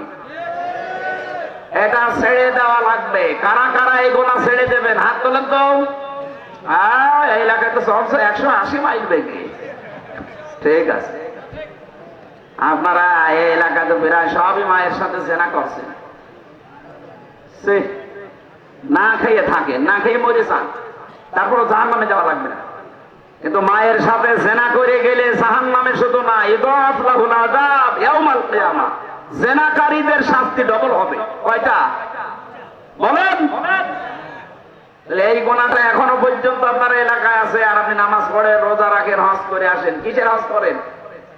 আজকেই সিদ্ধান্ত নিয়ে বাড়ি যাবেন যে না, আমি আর এই গোনার সাথে নেই। টাকা যা ছেড়ে রেখেছি, আগামী মাস থেকে টাকা শুধু 1000 দিলে 1000ই নেব, 1200 নেব না। পারবেন না ভাই? এটা যদি আপনি নাই পারেন, তো কেন কষ্ট করে রাতের বেলা বসে আছেন? আপনি বাড়ি যেয়ে ঘুমান, আর আপনার আমল নামায় উঠতে থাক, আপনি এই জায়গায় লিখা উঠবে আপনি মায়ের সাথে জেনাকারী। বলেন নাউজুবিল্লাহ। কুষ্টিয়ার বড় বাজারে দেখলাম আসরের নামাজ পড়ে গেল, আমার সাথে নামাজ পড়ে দোকানের সামনে দিয়ে ঘুরতেছে, আর কে টাকা দেয়, টাকা নিয়ে কি লেখে, কি গো নামাজ পড়ে আসতো আর এই লোক এত টাকা পায়। চলে যাওয়ার পরে দোকানদারকে বললাম, ভাই কিসের টাকা দিলেন? হুজুর বলা যাবে না। বলা যাবে মানে? প্রতি মাসে মাসে উনি একবার করে এখানে আসে, আল্লাহরে ওলি টাকা নিয়ে যায় আমার কাছে, 10,000 করে আমার টাকা দেয় মাসে মাসে, আর 1000-এ 100 টাকা করে বেশি। এটা কি সুদ? বলেন না কেন? এগুলো স্বর্ণের দোকানে দেখলাম বেশি দেয় ওরা।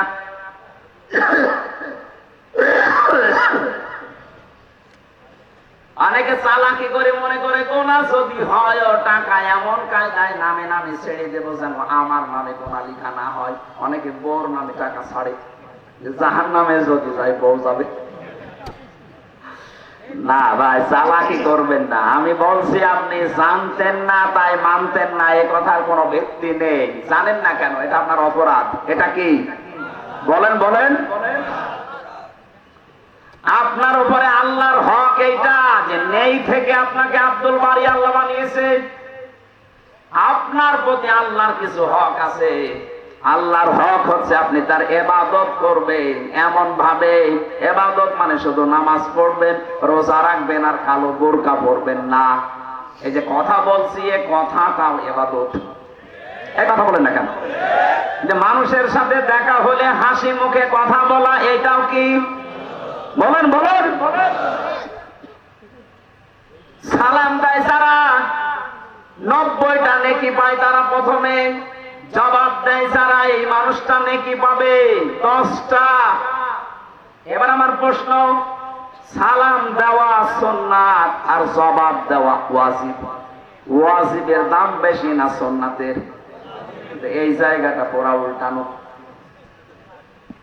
কোরআনে কারিমে জানিয়েছে, সূরা নূরের ভেতরে আছে 61 নম্বর আয়াতে, ঘরে প্রবেশ করতে হলেও তোমাকে সালাম দিয়ে ঢোকা লাগবে, তাহলে ওই ঘরের ভেতরে আল্লাহর পক্ষ থেকে একটা বরকত আল্লাহ নিয়ে নেবেন। বলেন সুবহানাল্লাহ। এখানে বহু আল্লাহ ভক্ত মানুষ, নামাজ রোজা করা মানুষ, কিন্তু এইটার বেলায় দেখা যায় লজ্জা পায়, বাড়িতে ঢোকার আগে স্ত্রীকে ছেলে মেয়েকে সালাম দিতে চায় না। এরকম মানুষ নেই? সমস্যা আছে কিছু কিছু।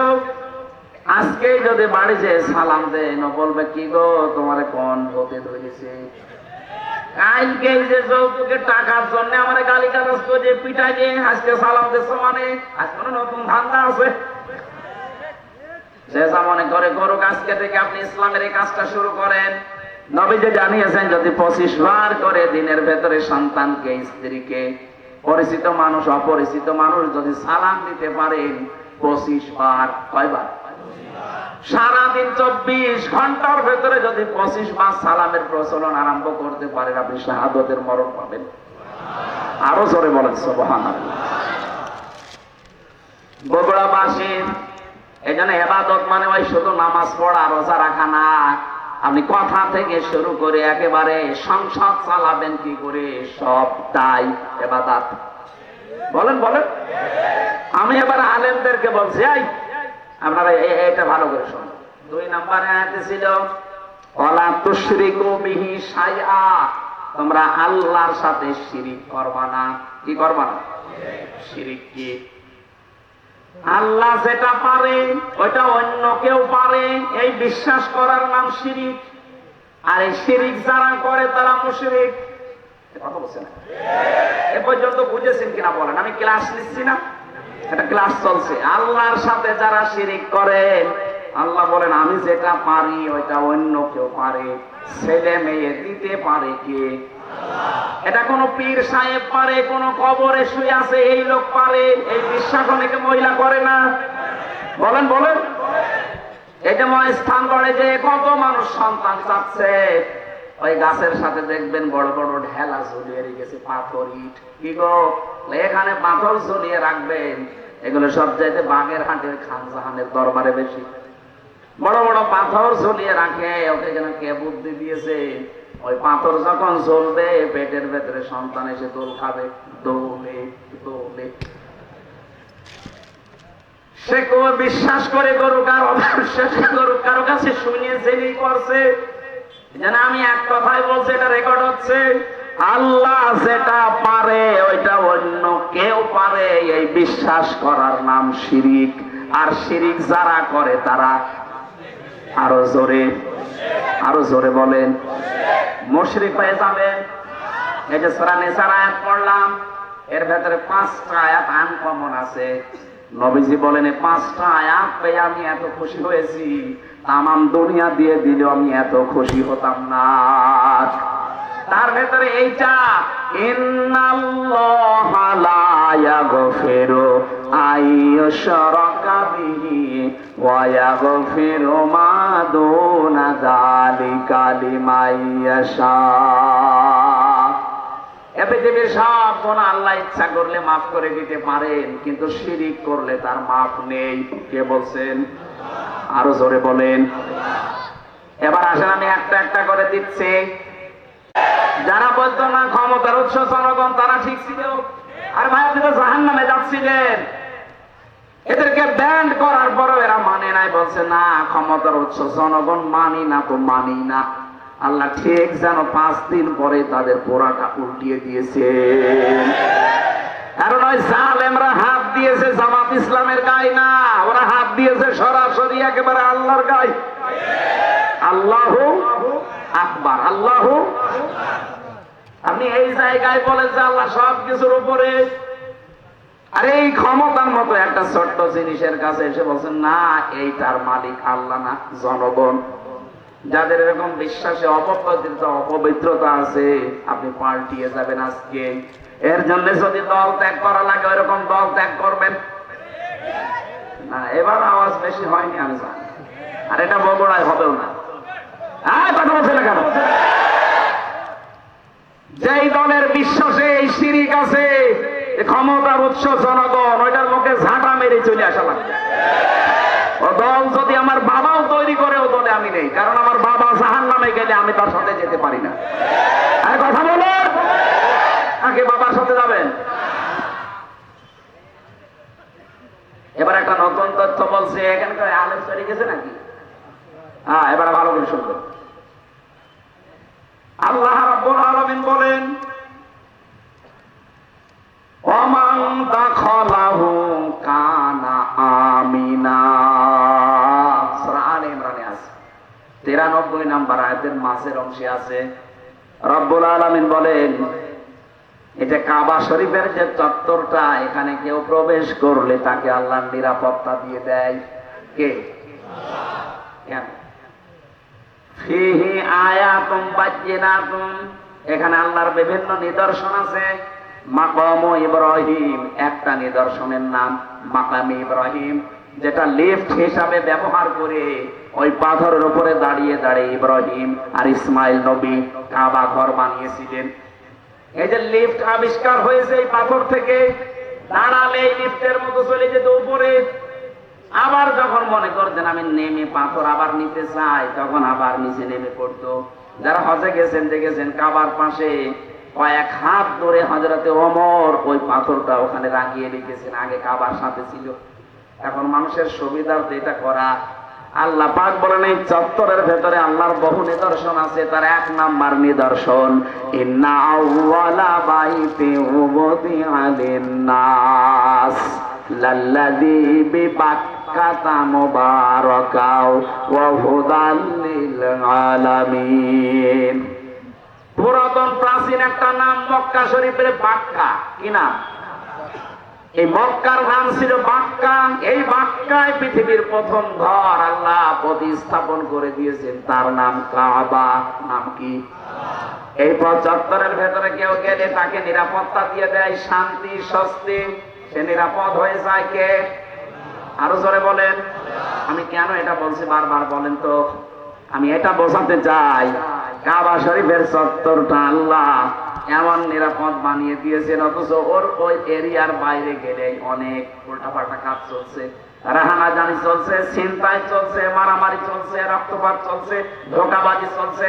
কিন্তু কাবার চত্বরের ভেতরে কোনো মারামারি রক্তপাত বলেন বলেন এমন কেউ বাবার হত্যাকারীও যদি দেখে কাবার চত্বরের ভেতরে, না, নরম হয়ে যায়, বলে না এখানে মারা যাবে না, বাইরে চলেন। তা এই যে বারবার আমি কথাটা তুলছি এই কারণে, এখানে যেহেতু আল্লাহর বিধান মতো মানুষ চলছে, এই কারণে জায়গাটা পরিপূর্ণ নিরাপত্তা দিয়ে বেষ্টন করা। থাকার দিকে কাবার এই চত্বরটা বিধান চলে কার? এজন্য জায়গাটা নিরাপত্তা দিয়েছেন কে? কাবা শরীফ থেকে বাংলাদেশের দূরত্ব ৬,০০০ কিলোমিটার। এইটা তো আর কাবা না। তাহলে এই ৫৬,০০০ বর্গ মাইলের বাংলাদেশ যদি কেউ নিরাপত্তা চাদর দিয়ে ঢেকে রাখতে চায়, এখানেও চিন্তায় হবে না, এখানেও রক্তপাত হবে না, এখানেও ধোঁকাবাজি হবে না। ওখানে যেমন আল্লাহর বিধান কায়েম করার মাধ্যমে আল্লাহ নিরাপত্তা দিয়েছেন, ৫৬,০০০ বর্গ মাইলে আল্লাহর বিধানটা কায়েম করে দেন, ঠিক কাবা শরীফের মতো হয়ে যাবে। এটা আমি ভাবলাম না। সূরা নামের ৮২ নম্বর আয়াতে এই তথ্যটা আছে, আল্লাযীনা আমানু ওয়া লাম ইয়ালবিসু ঈমানাহুম বিযুলমিন উলাইকা লাহুমুল আমন। আল্লাহ পাক বলেন এই যে মানুষগুলো এইভাবে আল্লাহর কুদরতি আঙ্গুল এই বগুড়া ধনটের দিকে তাকিয়ে বলছে, এই যে এই মানুষগুলো আল্লাহর পক্ষ থেকে নিরাপত্তা পাওয়ার হকদার। কারা? যারা তাদের ঈমানের সাথে শিরিক মিশ্রণ করে না। এখানে জুলুম মানে শিরিক। তাহলে আমরা বাংলাদেশকে যদি কাবার মতো নিরাপত্তা দিতে চাই, এই ৫৬,০০০ বর্গ মাইলে বসবাস করে যদি আমরা নিশ্চিন্তায় থাকতে চাই, আমাদের চুরি ডাকাতি ছিনতাইয়ের রক্তপাতের হত্যার কোনো ভয় থাকবে না, আয়না ঘরের কোনো অস্তিত্ব থাকবে না। তাহলে এই দেশে যারা আছি শিরিক মুক্ত জীবন গঠন করা লাগবে। আরো জোরে বলা লাগবে। শিরিক কি? এই আয়াতের দ্বিতীয় শব্দ এটা, আ'বুদুল্লাহ ওয়া লা তুশরিকু বিহি শাইআ। আল্লাহর ইবাদত করবা আর শিরিক করবা না। শিরিক এবার আমি পেয়েছি তাফসীরে, শিরিক বিল যাত, শিরিক বিল সিফাত, শিরিক বিল ইখতিয়ারাত, শিরিক বিল হুকুক। এই ৪ প্রকার গুলো আবার শ্রেণী বিভাগ করে করে ৮ প্রকার, ১২ প্রকার, ২২ প্রকার, ৪২ প্রকার, ৭২ প্রকার, ১২০ প্রকার পর্যন্ত শিরিক আছে। সবগুলো আমি নোট করেছি। এক একটা বিষয়ের উপরে এত কথা আল্লাহ লুকিয়ে রেখেছে, যত গবেষণা করবেন তাফসীর আকারে তত বের হবে। জোরে বলেন আল্লাহু আকবার। এই জন্যই তাফসীর করতে গেলে এরকম সময় লাগে। এখন শিরিক শব্দ নিয়ে যদি এত বেশি, ইবাদতের ব্যাখ্যা ছিল 9টা, শিরিকের ব্যাখ্যা আছে 27টা। এটা প্রকার হিসাবে ভাগ করা যায় 120 প্রকার, 120 শ্রেণীতে।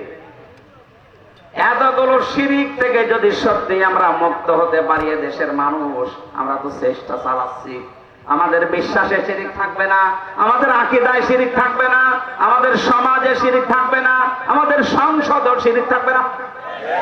সংসদে একটা শিরিক ছিল, আল্লামা দেলাওয়ার হোসেন সাইদি রহমাতুল্লাহ আলাইহি ওটা তুলে দিয়েছেন। এই যে মাথা নিচু করে ঢোকা লাগবে, মুসলমানের মাথা শুধু নিচু হবে কার সামনে? ওই স্পিকারের সামনে যাওয়া লাগতো আগে মাথা নিচু করে। উনি বলেছে না, মুসলমানের এই দেশে এই শিরিক চলতে দেওয়া যায় না, সিস্টেম করে ওইটা বাদ দিয়ে দিয়েছে। এখন আর ওইভাবে যাওয়া লাগে না। এতে 15.5 বছরের দিকে তাকান, এই দেশটা যেন মানুষ মুশরিক হয়ে যায় ওই দাদা বাবুদের মতো। ওরা সর্বাত্মক চেষ্টা চালাচ্ছিল। কোথাকার কোন বাবার ছবি বিভিন্ন প্রতিষ্ঠানে টাঙিয়ে টাঙিয়ে সম্মানের জায়গায় রেখে দিয়েছে, ছেলে মেয়ে এইভাবে করে করে পূজা করতো, আমি নিজে দেখেছি।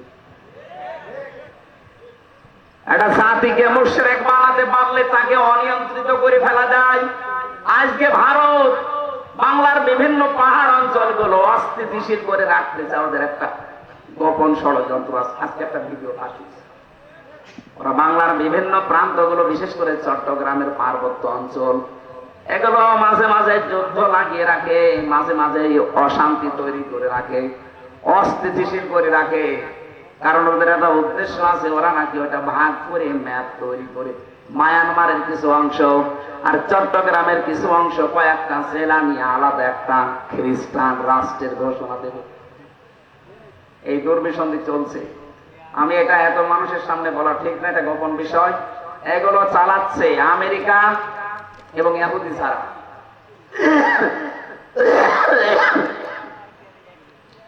এদের এই গোপন ষড়যন্ত্র যদি বাস্তবায়ন হয়ে যায়, এই যে উপদেষ্টা 3 বার পাল্টিয়ে গেল, ডক্টর মোহাম্মদ ইউনূস থেকে একবার, এরপরে আবার কয়েকজন, এরপরে কয়েকদিন আগে আবার 3 জন। এগুলো এমনি এমনি করছে না, একটা দুর্বিসন্ধি আছে। সবচাইতে ভয়ঙ্কর এর ভেতরে এই ফারুকি, এই লোকটা মেয়েতে মেয়েতে ছেলেতে ছেলেতে বিয়ে করা, এই যে সমকামিতা, এটা প্রমোট করে। এইগুলো নিয়ে সে সিনেমাও বানিয়েছে। এই যে পরকীয়া প্রেম করে মানুষ উদ্বুদ্ধ হয় কি করে, সে তার নিজের স্ত্রী তিশাকে এই সিনেমায় কাজে লাগিয়েছে। 3rd person singular number, bachelor, আমি উপন্যাস পড়েছিলাম, ওইগুলো দেখছে এখন সিনেমা বানাচ্ছে। আমার বিশ্ববিদ্যালয়ে থাকাকালীন একটা অভ্যাস ছিল, ক্লাসের পড়া যাই হোক, আমি উপন্যাস পড়তাম খালি। এই দেখেছিলাম ওই সময়, ওইগুলো দিয়ে দিয়ে এখন নতুন নতুন সিনেমা তৈরি করছে। আর এগুলোর লেখক যারা, আমি ওই লেখকদের নাম নিতে ঘৃণা করি। ওই মানুষগুলো যা করে গেছে, পরকীয়া প্রেমের মাধ্যমে পুরো একটা সংসার জাহান্নামী হয়ে যায়। 2, 3, 4, 5 সন্তানের ছেলে মেয়ের মা সব রেখে আল্লাহর রাস্তায় চলে যাচ্ছে। কথা বলছে না? বলছে ঠিক, ওটা আল্লাহর রাস্তা, শয়তানের রাস্তা না। পরকীয়া প্রেমে যারা আছে, আপনি আজকে তওবা করে ওই মোবাইল নাম্বার ওই বান্ধবীর বলেন আর ওই পরকীয়া প্রেমিক প্রেমিকার এক্ষুনি ডিলিট করে দেবেন। ও বলছে ঠিক, তার মানে ওর মোবাইলে আছে।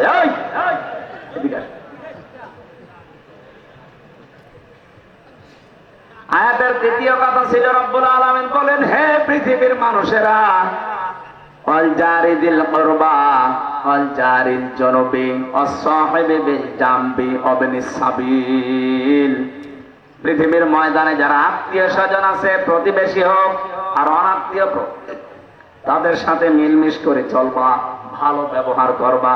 আজ হাজারো মানুষের কারণে প্রতিবেশী অশান্তিতে আছে, অথচ লোকটা নামাজ পড়ে। কথা বলে না কেন?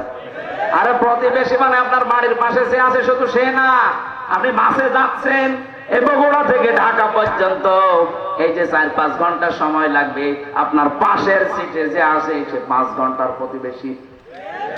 বলেন বলেন, আপনি সিট এমন ভাবে কাজ করে নিয়েছেন যে সে পা রাখবে সে জায়গাও নেই। না, আপনি প্রতিবেশীকে কষ্ট দিতে পারেন না। এত বেশি কথা জিবরাইল নবীকে প্রতিবেশী সম্পর্কে শোনাতে, নবীজি বলেন আমার মনে হচ্ছিল আমার জমি জায়গার ভাগ, এই মিরাজ এইটাও নাকি প্রতিবেশীকে দেওয়া লাগতে পারে নাকি। আবার বলেন তো, এত গুরুত্ব স্যার তাদের সাথে আজ আমাদের সম্পর্ক তা কুমড়ার। এগুলো টাউনে তো আরো বেশি, গ্রামেও আছে। মুরগিতে ধান খেয়েছে, এই নিয়ে প্রতিবেশীর সাথে গন্ডগোল। বলেন বলেন, আমা মালাকাত আইমানুকুম, সাবধান, নিজেরা অধীনস্থ যারা আছে তাদের সাথে খারাপ ব্যবহার করবা না। নবীজির জীবনের শেষ কথা দুইটা, তিনি বলেছিলেন as-সালাত as-সালাত, আমা মালাকাত আইমানুকুম as-সালাত। উম্মতেরা, আমি তোমাদের রেখে গেলাম, যাই করবা করবা, নামাজ ছাড়বা না। আর অধীনস্থ যারা আছে, কাজের লোক, মেয়ে ছেলে যাই বলেন, তাদের সাথে ভালো ব্যবহার করবা। নবীজির জীবনের শেষ কথা এইটা। আল্লাহ আমাদেরকে আয়াতটা বাস্তব জীবনে মেনে নেওয়ার তৌফিক দেন, বলেন আমিন। আল্লাহুম্মা আমিন। লা ইলাহা ইল্লা আনতা সুবহানাকা ইন্নী কুনতু মিনাজ জালিমিন। ও মাবুদ, আমার কণ্ঠে ব্যথা করছে, চাতক পাখির মতো তোমার বান্দারা শুনছে। আমরা কোরআনে কারিমের আয়াত থেকে যতটুকু শিক্ষা পেয়েছি, বাস্তবে আমল করার তৌফিক দাও। শিরক মুক্ত বাংলাদেশ, জুলুম মুক্ত বাংলাদেশ গঠনের মাধ্যমে এটাও তুমি কাবার চত্বরের মতো নিরাপত্তা দিয়ে ঠেকে দাও। এ মাহফিলের আয়োজন করতে গিয়ে যারা শ্রম দিল, এই যুবকগুলোকে কবুল করো। যত মানুষের সাথে ইনভলভ আছে, আল্লাহ এদেরকে ওমরের মতো বানিয়ে দাও। সম্মানিত মা বোনদেরকে কবুল করো। রব্বুল আলামিন বহু কষ্ট স্বীকার করছে আজকের এই অনুষ্ঠানের জন্য যারা মা বোনেরা সহ প্রত্যেককে তুমি তার স্ব জায়গায় পুরস্কার দিয়ে দাও। মাওলানা আব্দুল বারী রশিদি আমার বড় ভাইকে কবুল করো, তার সন্তান দুইটাকে মঞ্জুর করো।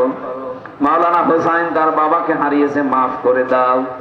আল্লাহ তাআলা, জালেমের জিন্দাখানায় 3টা বছর আমি বন্দী ছিলাম, আমি অসুস্থ হয়ে পড়েছি, আমার শরীরটা তুমি আগের অবস্থায় স্বাভাবিক করে দাও।